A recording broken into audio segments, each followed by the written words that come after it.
Hello students, अभी तक हमने पढ़ा कि differential equation of a particle, displacement of a particle performing SHM.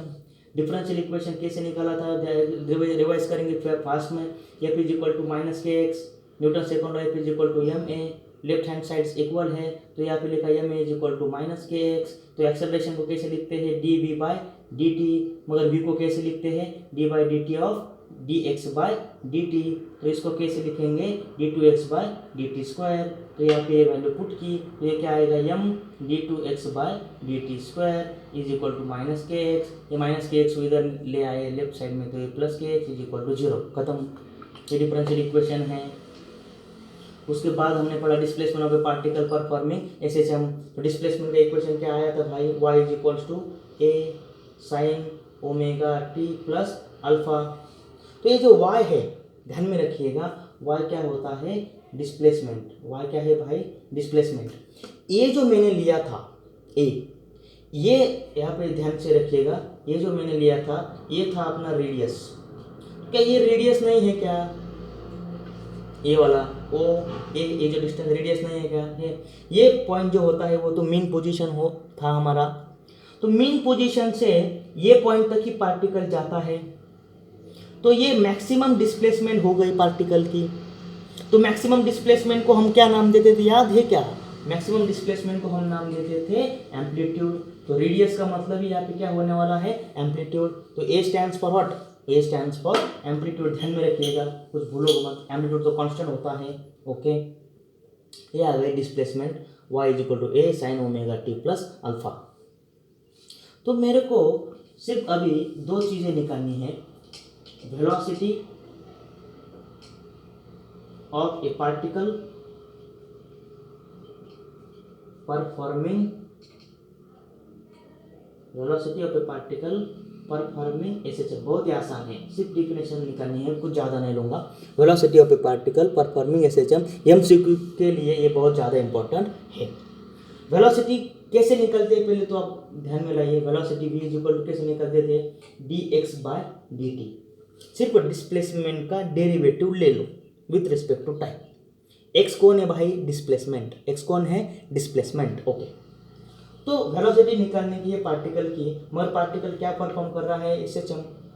तो वेलोसिटी कैसे निकलते हैं, अगर अपने हाथ में क्या होना चाहिए, डिस्प्लेसमेंट। क्या मेरे पास पार्टिकल की डिस्प्लेसमेंट है कि नहीं है, अभी तो मैंने निकाली।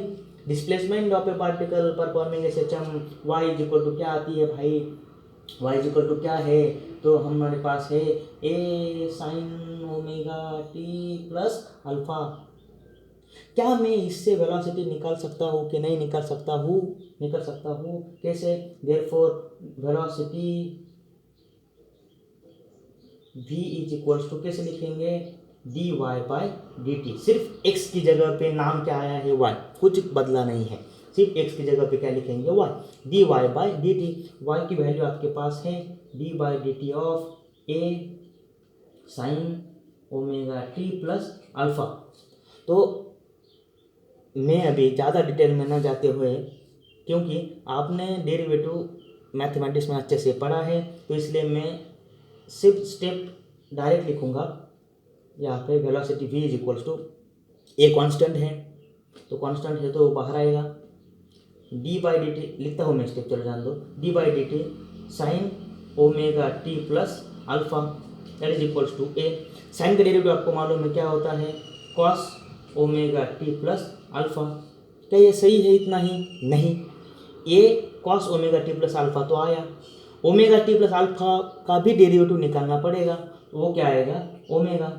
तो ये वेलोसिटी का एक्सप्रेशन क्या आया, velocity v is equal to A omega cos omega T plus alpha. मैंने डायरेक्ट लिखा है, आप एग्जाम में भी आया तो आपको ऐसा करना पड़ेगा स्टेप्स वाइज। मैंने ध्यान में ये रखा है कि आपने डेरिवेटिव किया है, इसलिए मैंने ये डायरेक्ट लिखा है। तो वेलोसिटी का एक्सप्रेशन क्या आया, v is equal to A omega cos omega T plus alpha. Displacement का क्या होता है, A sine omega T plus alpha. Velocity का क्या होता है, A omega cos omega T plus alpha.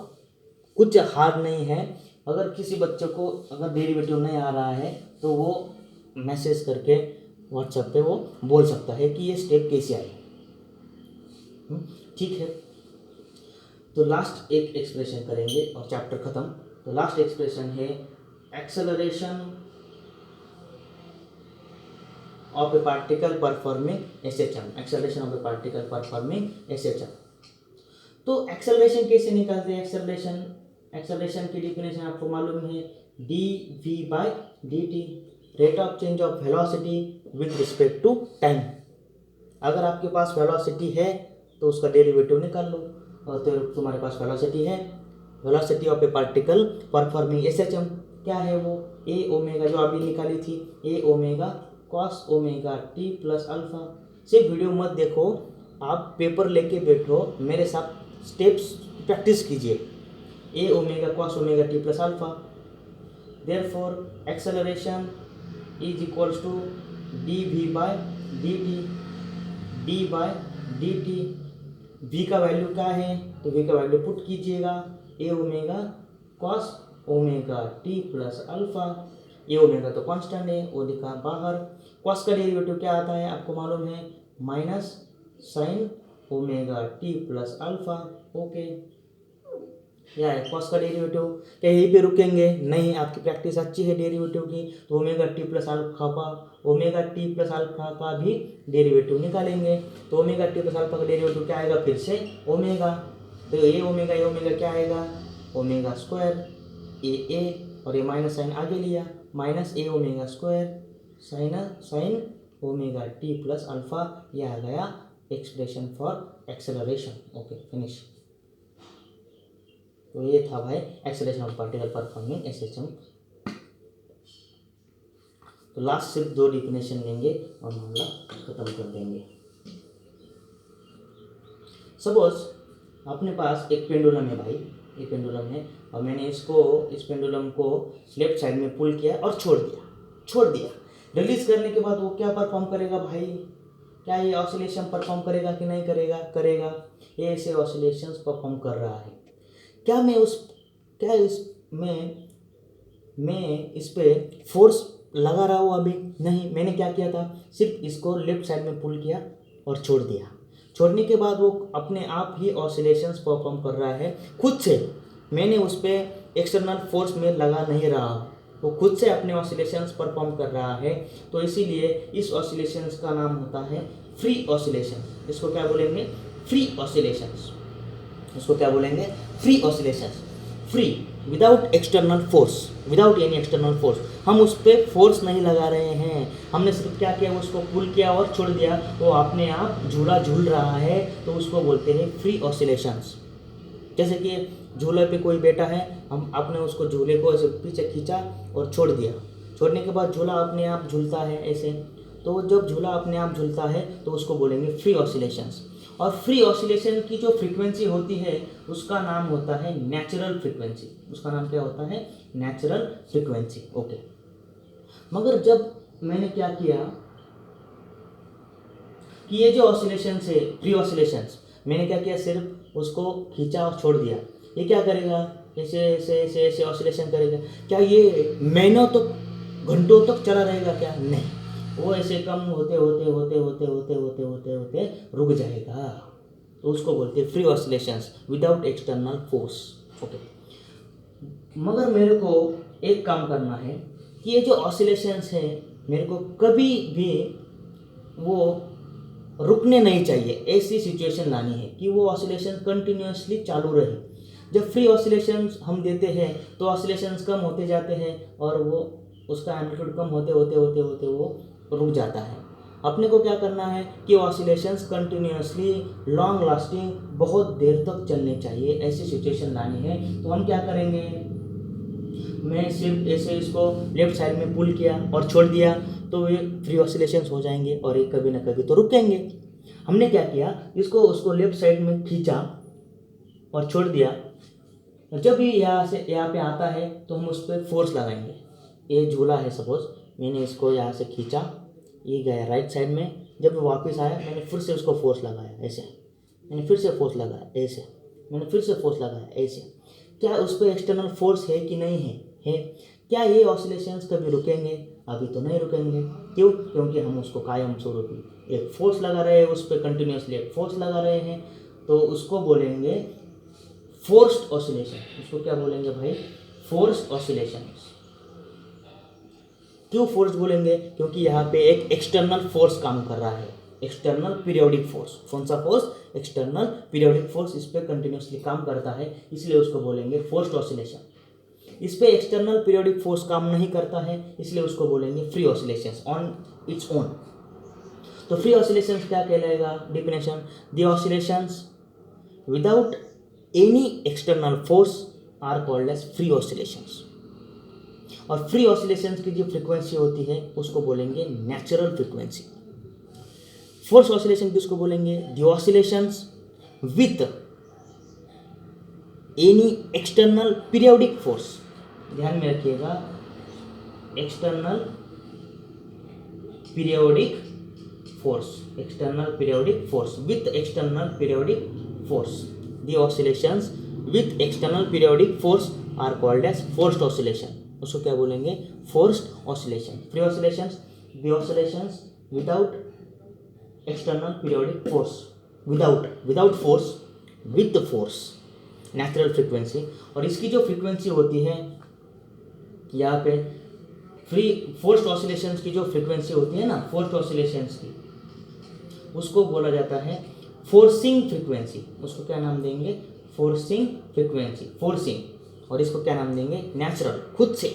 और इसको क्या है? फोर्स लगाया है, इसलिए उसको बोलते हैं फोर्सिंग फ्रीक्वेंसी। इसका और भी नाम है ड्राइविंग फ्रीक्वेंसी भी कोई कोई बोलता है। हम क्या नाम देंगे? Forcing frequency. और इसको क्या बोलेंगे? Natural frequency. Okay, free oscillation क्या होगा फिर? The oscillations of a particle, और simply the oscillations the oscillations without external force called as free oscillation, natural frequency. Force oscillation क्या कहलाएगा? The oscillations with external periodic force. और frequency को क्या नाम देंगे? Forcing frequency. इसका एग्जांपल क्या होगा? The child swing without force.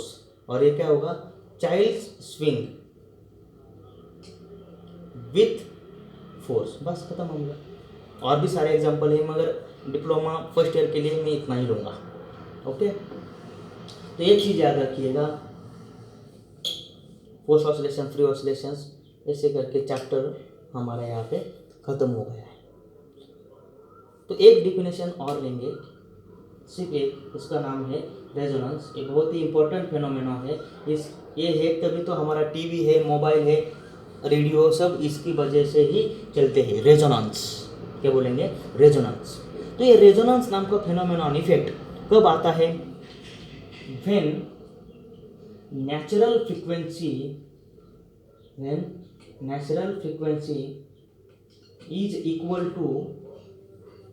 is equal to forcing frequency.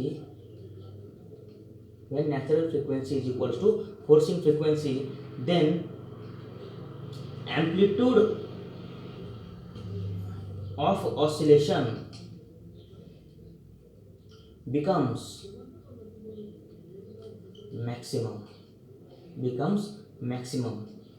This phenomenon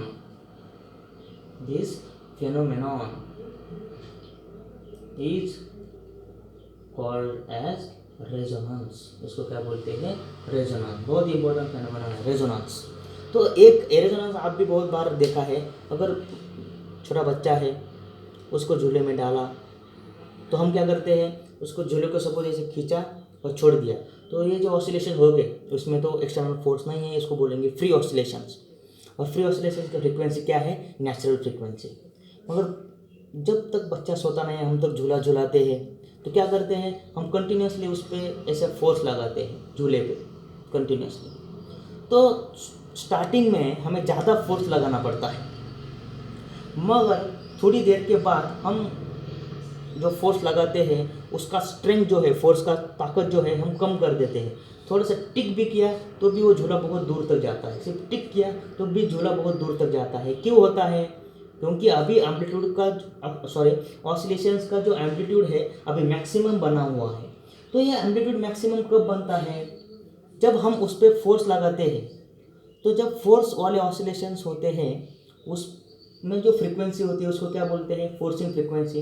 ये जो फोर्स की फ्रीक्वेंसी है, ये फोर्सिंग फ्रीक्वेंसी जब नेचुरल फ्रीक्वेंसी से मैच होती है तब एम्पलीट्यूड जो है वो मैक्सिमम होता है, एनर्जी बहुत बढ़ता है, और हम कम फोर्स में उसका एम्पलीट्यूड मैक्सिमम रख सकते हैं, तो उसको बोलते हैं रेजोनेंस। तो चाइल्ड स्विंग में भी रेजोनेंस कब आता है, जब हम उस पर कंटिन्यूसली फोर्स लगाते हैं, उसको बोलते हैं resonance. When natural frequency is equal to the forcing frequency of oscillations, then amplitude of oscillation becomes maximum. This phenomenon is called as resonance.